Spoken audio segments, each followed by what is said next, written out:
Hatta Mustafa Kemal Atatürk 1918'de geldiğinde Karlovy günlüklerini de burada yazıyor ve Beethoven, Freud gibi çok önemli insanlar da buraya gelip zamanında Karlovy aslında kralın banyosu demek. Bu coğrafyanın kavga ettiği yemek bu.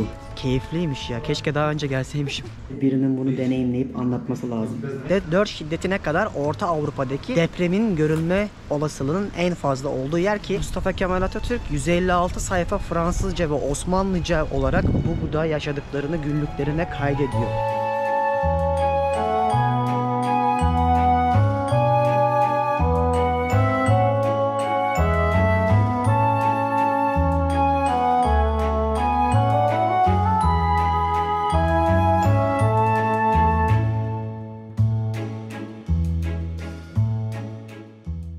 Herkese merhabalar. Nasılsınız dostlar? Umarım her şey yolundadır. Ben Çek Cumhuriyeti'nin batısında bulunan Karlovy Vary adında bir kente geldim. Burası 700 yıllık bir kent olmasının yanında özellikle kaplıcalarıyla ünlü. Peki Deniz, neden hani kaplıcalarıyla ünlü bir yere gidiyorsun? Hani başka gidecek yer bulamadın mı diye sorabilirsiniz. Bunun sebebi ise Mustafa Kemal Atatürk'ün 1918 yılında buraya gelip bir ay kaldığı oteli görmek istiyordum ve böbrek tedavisi için buraya gelmiş. Burası kaplıcalarıyla ünlüymüş. Baktım daha önceden pek anlatılmamış bu internette. Dedim ben gelip en azından anlatayım. Hem de bu güzel kenti sizlere göstereyim. Burası Almanya sınırına yakın böyle küçük bir yer. 13 tane ana kaplıcası var. 200'den farklı küçük kaplıcaları olan bir yer. Genelde buraya yaşlı insanlar gelip kaplıcalarda tedavi alıyorlar. Şifalı sularından yararlanıyorlar. Ama dediğim gibi benim gelme amacım başka. Çok güzel korunmuş bir kent burası. Hatta birazdan kaldığım odadan da böyle bir şehri size gösteririm. Burada çok uyguna kalıyorum. 40 dolara böyle devasa bir ev tuttum ve şehrin tam merkezinde. Buranın da linkini açıklamaya koyacağım. Çok güzel oteller var ama ben otelde kalmak istemedim. Çünkü oteller biraz daha dışarıda ve kaplıca oteli gibi hizmet veriyordu. O yüzden bugün sizleri alacağım. Hem bu tatlı kenti beraber gezeceğiz hem de Mustafa Kemal Paşa'mızın kaldığı o otele götüreceğim. Biraz bir gezi olacak. Böyle atraksiyonlu, koşturmalı bir şey değil. Çok sakin, kendi halimizde size bu güzel yeri göstereceğim. Bu arada ben çok beğendim burayı. Çok kafa dinlemelik, tatlı bir yer. Fiyatlar çok uygun. Yani çok güzel otellerde böyle 3000-4000 liraya kalabiliyorsunuz falan. Böyle kaplıca otellerinin bizde ne kadar pahalı olduğunu biliyorum. O yüzden söyledim bunu. Hem size bu tatlı yeri gösteririm bugün hem de birlikte gezeriz. Hadi bakalım başlayalım. İşte ben böyle bir yerde kalıyorum. Tam burası kentin merkezi. Böyle şu su şifalı suymuş bu da ve böyle ara ara durup yeniden çalışıyor. Şu an havaya bakmayın böyle kapalı olduğuna. Yaz ayındayız aslında ama bir açıyor, bir kapıyor, bir sıcak, bir soğuk. Çocuklar buraya girip böyle serinliyorlar. Akşamları falan da çok serin oluyor, fark ediyorsunuz. Şu an aylardan Ağustos ama insanlar uzun kollu kıyafetlerle dolaşıyorlar. Çünkü oldukça serin bir yer ama böyle tatlı da bir yer. Kaldığım oteli de böyle göstermiş oldum size. Şimdi aşağıya ineceğiz ve böyle sokaklardan dolaşarak birlikte gezeriz. Ya yine çok soğuk. Var ya ben 3 gündür buradayım. Bir yandan videolarımı falan yapıyorum. Yani güneşe hasret kaldım. Gece falan böyle yıldızları falan görmeyi özlemişim. Dün gece görebildim. Hava hep böyle. Kışı düşünemiyorum burada. Ama oksijen olağanüstü. Böyle küçücük bir kent zaten. Hadi gelin önce bir yemek yiyelim. Ben daha kahvaltı yapmadım. Şöyle bir dolaşarak bir yerde güzel bir yemek yiyelim.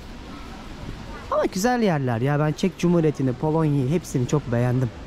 Yani gelin buraya, hem uygun fiyatları hem yeni bir ülke görün. Hem sakin, güvenli, yeme içme zengin. Zaten önceki bölümlerde de birçok şeyi anlatmıştım.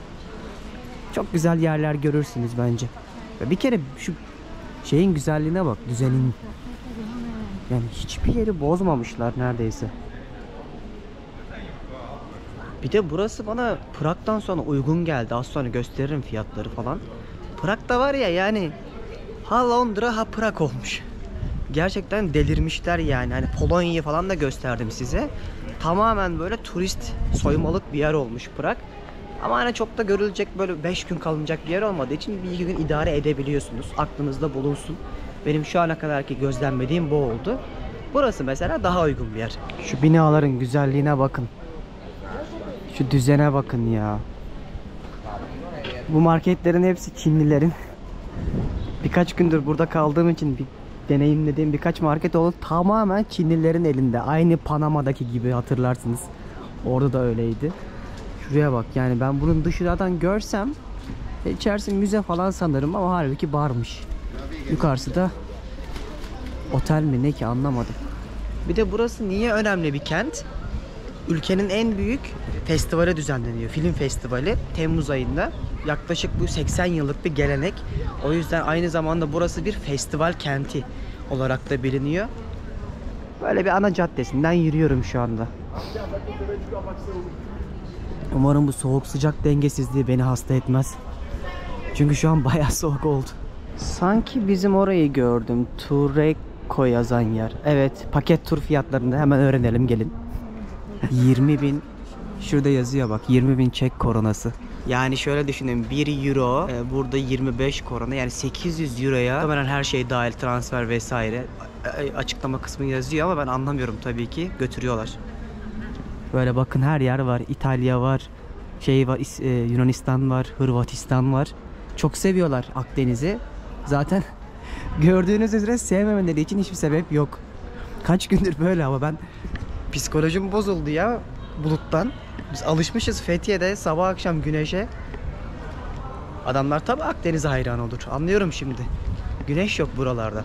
Buraya geldiğimde çok böyle bebekleri olan aileler gördüm. Şimdi Çek Cumhuriyeti'nde nüfus geri gidiyormuş normalde ve devlet teşvik etmek için de çocuk başı 400.000 Çek koronasına kadar ödüyormuş. Ve bunu isterseniz peşin alabiliyormuşsunuz, isterseniz de böyle aylık taksitler halinde alabiliyormuşsunuz. Anneye falan böyle 2 yıl mı demişti Sinem, 4 yıl mı ne, ücretsiz izin veriyor. Yani çok, hani 400.000 Çek koronası dediğiniz para bu arada nereden baksanız 600-700 bin Türk lirası yapıyor. Yani bu konuda da insanlar nüfusu arttırsınlar diye devlet destek veriyormuş. Şimdi şu caddeden aşağıya doğru inerken bir restoran Google haritalarda dikkatimi çekti. Orada bir yerel, bunların yemeğini hiç yemedim.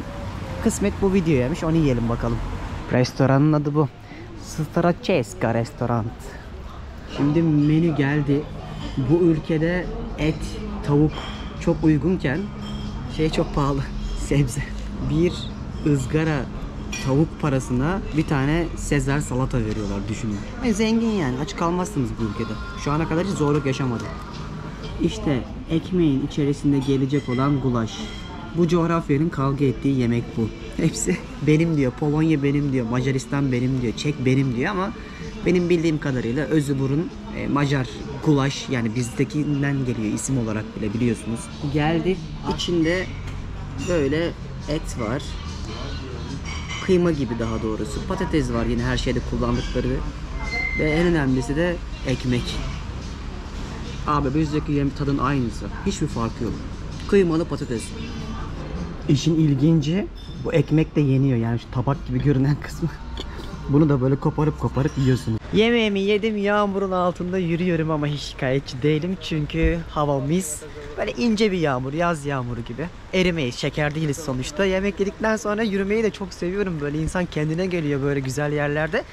Buraya kadar gelmişken de pek tabii ki size biraz bu şehirle ilgili bilgiler vereyim. Bu şehir aslında hep bir Almanya'nın, bir Çek Cumhuriyeti'ninmiş. Ve buranın ilk başta Almanların elindeyken adı Karlsbad'mış.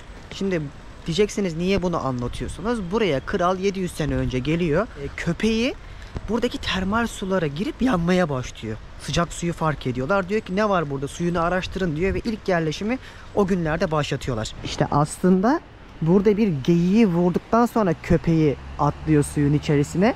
Görüyorsunuz buradan bütün her yerden sular akıyor. Ve o an geyiğin kaynadığını fark edip köpeğin de sıcakta böyle canının yandığını fark ettiğinde araştırtıyor. Ve buraya bu kenti kuruyor. Bizim açımızdan en önemli şey neydi? Dediğim gibi videonun başında Mustafa Kemal Paşa'mızın buraya böbrek tedavisi için 918 yılında gelmesi. Şimdi onun geldiği otel şu tarafta, şu tepenin altında. Ben şu insanların oradan yürüyerek oraya doğru yürüyeceğim. Bir 15-20 dakikalık yolumuz var. Hem de size burayı gösteririm. Yalnız hava da var ya, çiçek oldu. Çok güzel.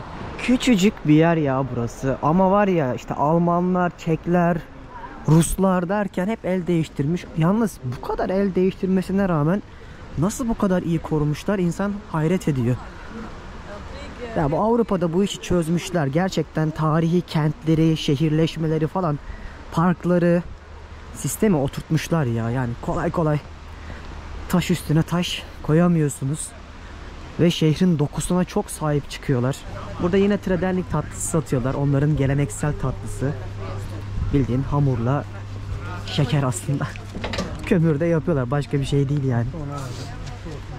Küçük bir pazar kurmuşlar. Özellikle bu şifalı suları içiyorlarmış. Bu suyu da içerken özel kullandıkları bir seramik ve cam bardaklar varmış. Onunla içmek gerekiyormuş. Ama ben daha hiç içmedim. Hatta çeşmeyi açtığımda bile otelde böyle şey yapamadım ya. Bu içme konusunda biraz kaygılıyım, doğrusunu söylemek gerekirse.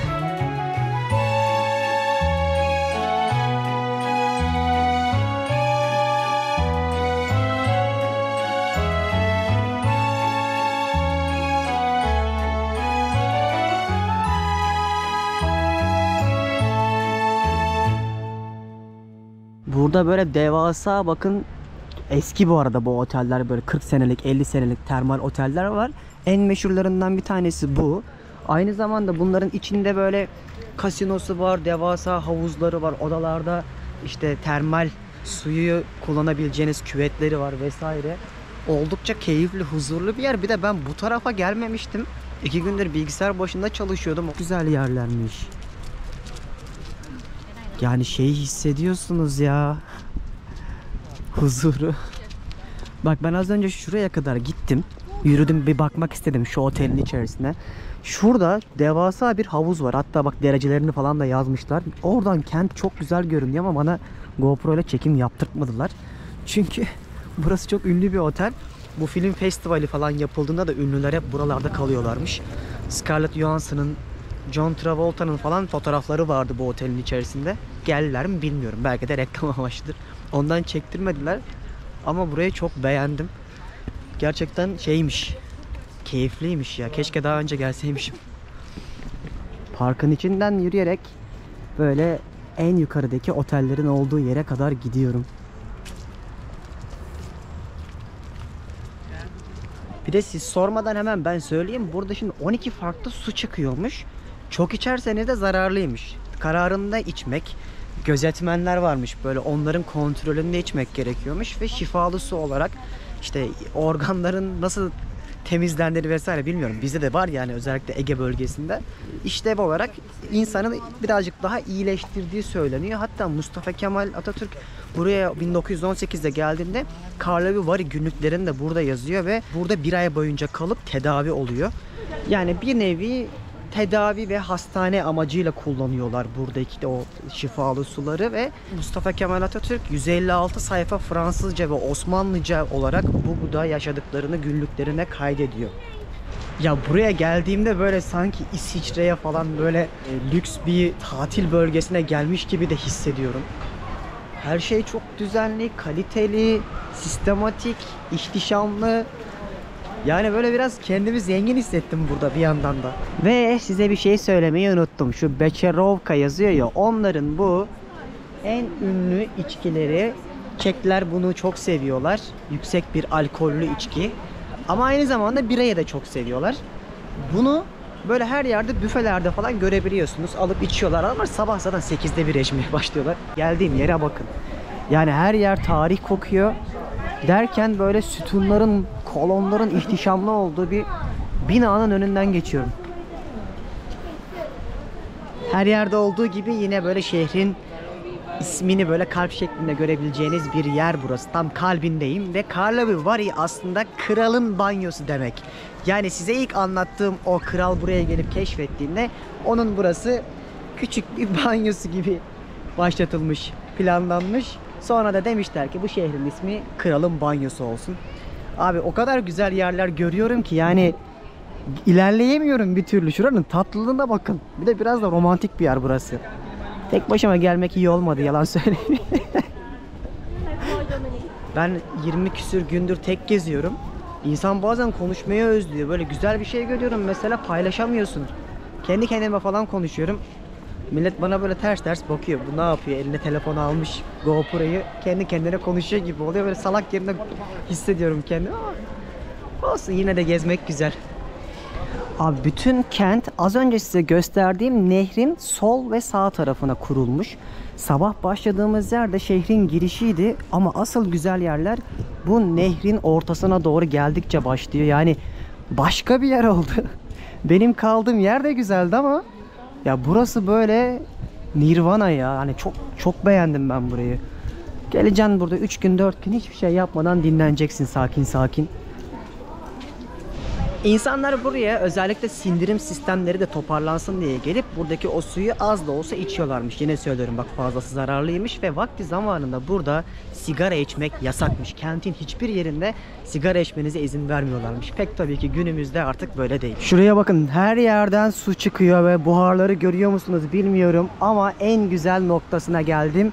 Şimdi o otelin olduğu yere yaklaştım sayılır. Ve şu doğanın güzelliğine bakın. Nasıl güzel korumuşlar ya. Bütün binalar, her şey nizami. Her şey pırıl pırıl. Ben çok beğendim burayı. Gerçekten hani ilk geldiğimde anlamamıştım ama şu an buraları gezdikçe neden bu kadar turistik olduğunu daha iyi anlayabiliyor insan. Güzel yermiş. Şu sahnenin güzelliğine bakın. Ördekler suyun içinden parçacıkları alıp besleniyorlar. Bak, sıraya girmişler.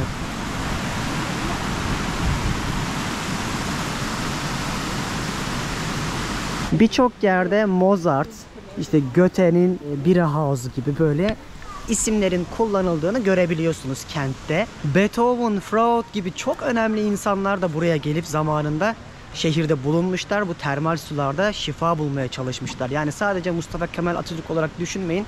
O dönemin ve önceki dönemlerin en ünlü dahi insanları da buraya gelmiş. Ve günümüzde de birçok restoranda, mekanda isimlerini görebiliyorsunuz. Valla güzel ya. Yüzündeki mutlulukları anlıyorsunuzdur. Yani keşke daha önce gelseymişim dedim, yalan söylemeyeyim.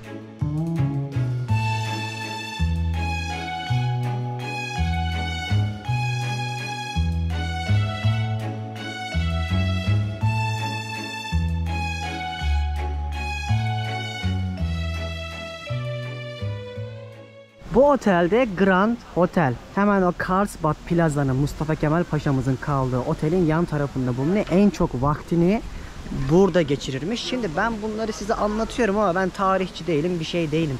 Tamamen internette bulduğum bilgilere göre aktarıyorum. Hani daha iyi bilen varsa yazsın açıklamaya. Demiştim ya, 156 sayfa hani günlüklerini yazmış. Oradan çıkarımlar yapılıp özetlenmiş internette. Hatta Mustafa Kemal Paşa burada çok etkilenmiş. Yalova'daki termal suların ve otellerin yapılmasını sağlamış o yıllarda. Hatta 1930'lu yıllarda Profesör Doktor Afet İnan, Mustafa Kemal Atatürk'ün buradaki günlüklerini derleyip düzenleyip kendisine göstermiş ve çok duygulanmış ve bu günlükleri saklamasını istemiş. Hatta bazı düzeltmeler de yapılmış. İşte bu günlüklere dayanarak aslında bu içerikleri yapabiliyoruz.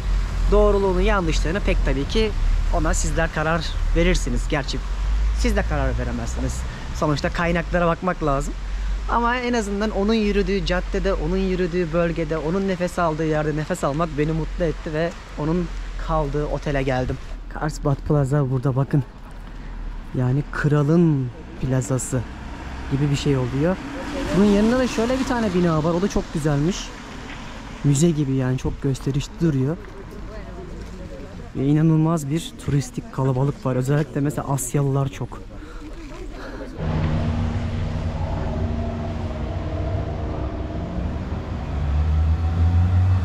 Ve gittim, Translate'ten de çevirisini yaptım. Temmuz 1918'de Kemal Atatürk burada tedavi gördü. Önemli devlet adamı ve Türkiye Cumhuriyeti kurucusu. İşte gördüğünüz burada kaldığı oteli buldum. Size süreci de anlattım. Benim için onurlu, gururlu ve kendisine minnet duyabileceğimiz bir video oldu. Şimdi odasını da görmek istiyorum burada kaldığı, ama en son okuduğum birkaç kaynakta tadilatta olduğu söyleniyor. Otelin resepsiyonuna gidip şansımı deneyeceğim. Gerekirse işte YouTuber'ım, Türkiye'den geldim, görsem hani bizim için çok önemli ve değerli bir anı olur demek istiyorum. Hadi bakalım izin verecekler mi? İçerisi böyle çok da güzelmiş ha. Valla şansımı denedim, girdim. Adam bir de böyle çok kibar bir şekilde öyle bir odanın olmadığını, sadece bu otelde kaldığını gösteren bir tabelanın olduğunu söyledi. Neyse internette bazı kaynaklarda odası vardır, tadilat altında vesaire deyip önceden sanki böyle odasının varlığını ve görebileceğimizi ima eden şeyler vardı ama öyle bir şey yokmuş. Resepsiyondaki adamın şeyi çok güzeldi, yani böyle çok saygı duyarak ayağa falan kalktı, böyle şey yaptı. Hani kusura bakmayın dedi ama gözünde anladım yani onu. Benim için farklı bir tecrübe oldu. En azından onun yürüdüğü yollarda yürümek ve buraya gelip onu anmak. Ona bir teşekkür etmek en azından. Tüm silah arkadaşlarına ve Mustafa Kemal Atatürk'e aslında hepsine sonsuz teşekkürler. Onlar sayesinde bu cumhuriyette ve onlar olmasaydı var ya, dünyada size çok yer gösterdim. Demokrasinin ve adaletin mücadelesini anlatan, insan gezip gördükçe o dönemin ne kadar önemli bir devrimcisi olduğunu anlıyorsunuz. Yani 100 sene önce o kitapları nasıl okudun, o kadar ülkeyi zor günlerden nasıl geçirdin. Vallahi sonsuz saygı ve şükranlarımızla diyecek çok şey var ama bazen insan ne diyeceğini bilemiyor. Zaten anlıyorsunuz şu an hissettiklerimi. Hepsine teşekkür ederiz. Otelden 50-100 metre ileride böyle bir ormanlık alanda yürüyorum şu anda. O kadar güzel bir yermiş ki böyle rastgele nehir boyunca sonuna kadar gidebiliyorsun. Bu yol kilometrelerce uzunluğundaymış. Şimdi bu ülkelere geldiğimde bizde çok pahalı olan ama buralarda orta karar olan şeyleri yemeyi çok seviyorum. Mesela burada somon, işte et vesaire çok uygun. Ama pahalı olan şey ne? Sebze meyve. Gerçekten çok pahalı yani bize nazaran. Yani ben Fethiye'de yaşıyorum. Bizim orada bedava oranladığın zaman. Ama burada da mesela şu oyster yazıyor ya. İstiridye demek. Oyster, yani bu konuda çok iyiler. Her gittiğim yerde bir iki tane de olsa tatmaya çalışıyorum. Buranın da en iyisi buymuş. Hadi girip bakalım içeriye. Şimdi restorana geldim. Siparişimi verdim. 6 tane istiridye söyledim. Fransız istiridyesi. Buralarda çok var ve genellikle bu istiridyeler böyle Hollanda'nın kuzeyinden ve Fransa'nın batısından çıkartılıyormuş ve buna yaklaşık 24 euro ödeyeceğim. Bir de böyle şarap söyledim. Bunlar birazcık 30 yaşından sonra insanın merak edip deneyimlemek istediği şeyler yani. Bir süre sonra old town'lar, şehirler insana aynı geliyor Avrupa'da özellikle. Burada macera çok yok yani. Burası yavaş gezilecek bir yer. İyi yemek yenecek bir yer. İnşallah o macera dolu günleri Afrika'da ve Asya'da devam edeceğiz. Şimdi siparişimi verdim. Çok küçük bir yer. 2 masa var zaten. Biraz sonra tatmaya başlarım. Thank you. Thank you very much. Abi benim Instagram ve YouTube'da çektiğimi fark etti. Böyle biraz daha hediye etti. Vallahi çok merak ediyorum tatlarını da. Şu abi rekor kırmış, 101 tane yemiş. Yani aslında bir nevi yediği şey servet. Yani bir 500 euro falan yapıyor. Bir de burada direkt dolaptan çıkartıyor, orada her şeyi hazır hazır. Bu da Instagram'ıymış. Oyster Bar. Bakalım şimdi deneyeceğim. Biraz merak ettim çünkü çok güzel görünüyor be. Bizde nasıl midye var, bunlarda da bu var işte. Müsaadenizle birinin bunu deneyimleyip anlatması lazım. Hangini yiyeceğime karar veremedim. Hepsi muhteşem görünüyor. Which one should I start? The big one or small one? No, smaller. Small and then big ones. Okay, haydi ben gittim. Yine oystersız günümüz geçmiyordu. Bu ne ya? Perfect. I smelled that ocean. Yes. Harika. It's unbelievable. Şimdi Instagram'da da bir sürü şey paylaşacağım biraz sonra. Oradan da anlık bakarsınız. Çünkü çok heyecanlıyım. Son ikisini yiyorum. Normalde bunun tanesi de biraz pahalıymış. Bana hediye etti. Benim de Instagram'da reklam mı yap dedi. Abi şöyle bakın. Olağanüstüydü. Şimdi otele doğru geri dönerken şu önemli kiliselerin bir tanesinin önünde çok büyük bir kompleks yapmışlar. Böyle koca koca camlı. Ve burada içeriği gösteririm size birazdan. Termal suların çıktığı alanları görebiliyorsunuz. Ve termal sular genelde çıkarken çok böyle bir kötü koku yayar ya. İçindeki kükürt oranından diye biliyorum. Burada onu hissetmiyorsunuz. Gayet tertemiz. Bir de renkler harika değil mi ya?